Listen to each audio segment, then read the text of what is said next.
Жыл сайын 6 тамызда бүкіл әлемдік қоғамдастықтың ядролық қаруға тыйым салу үшін күрестің әлемдік күніне немесе Хиросима күні деп атап өтеді. Бұл күні 1945 жылы Екінші дүниежүзілік соғыстың соңғы кезеңде ақш авиациясы Жапонияның Хиросима қаласына ядролық бомба тасталды.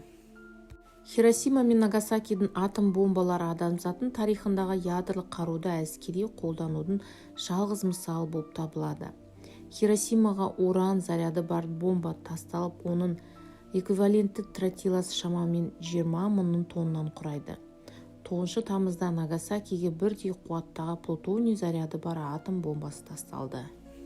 Ол Семей ядролық полигонына айналған Семей қаласынан 140 шақырым жерде орналасқан Қазақстанның даласы болды. Кейіннен бұл аймақтың рельефі ұңғылар мен штальяндардың жер астында жарылыстарының жүргізуге өте қолайлы екенін белгілі болды. 1947 жылы 21 тамызда ГУЛАГ бастаған құрылыс енді КСРО МВС номер 2 оқу полигоны деп аталатын әскери бөлімге беріледі деген қаулы шықты. Әуежай, темір жол, Ертіс бойының өзен көлігі болды. Сондай-ақ оңтүстік Оралдың атом өнеркәсібіне жақындағын ескерілді. Полигонды басқару Курчатовқа жүктелді. Мемлекет тарапынан жобаны КСРО ішкі істер министрінің Берия басқарды. Полигондағы сынақтар 40 жылға созылды. 1951 жылы 18 қазанда алғашқы кеңестік авиациялық атом бомбасына оны ұшақтан тастау арқылы сыналды. 1953 жылы 12 тамызда бүкіл әлемді алғаш рет қуаты 500 килотонны құрайтын сутегі бомбасын алды. 1953 жылы тамызда термоядерлік қондырғы саналды. 1955 жылы Сахаров жасаған бомба саналды. Жалпы алғанда Семей сынақ полигонында 459 ядролық сынақ өндірілді. Оның 116-сы жер үсті немесе атмосфералық сынақ болды.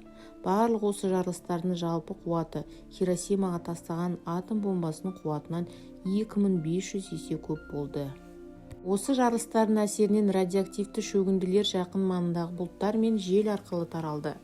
Сынақтар жүргізілген радиация деңгейі 448 берге дейін жетті.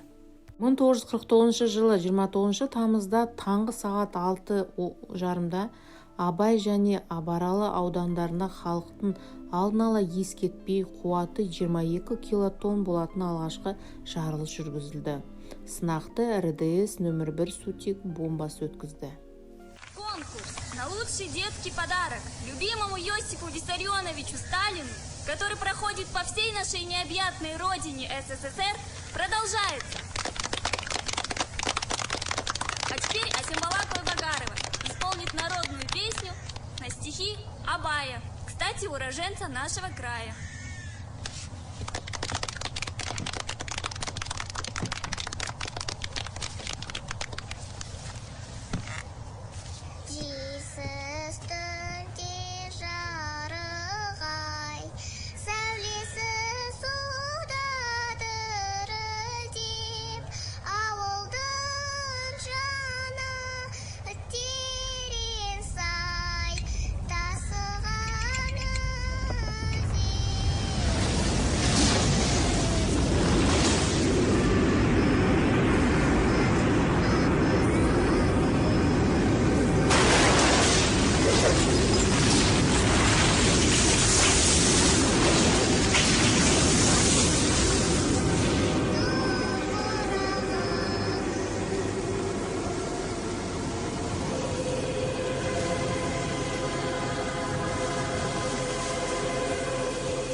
жылы 2 тамызда Семей ядролық полигонында жарылыс қуаты 480 килотонн құрады.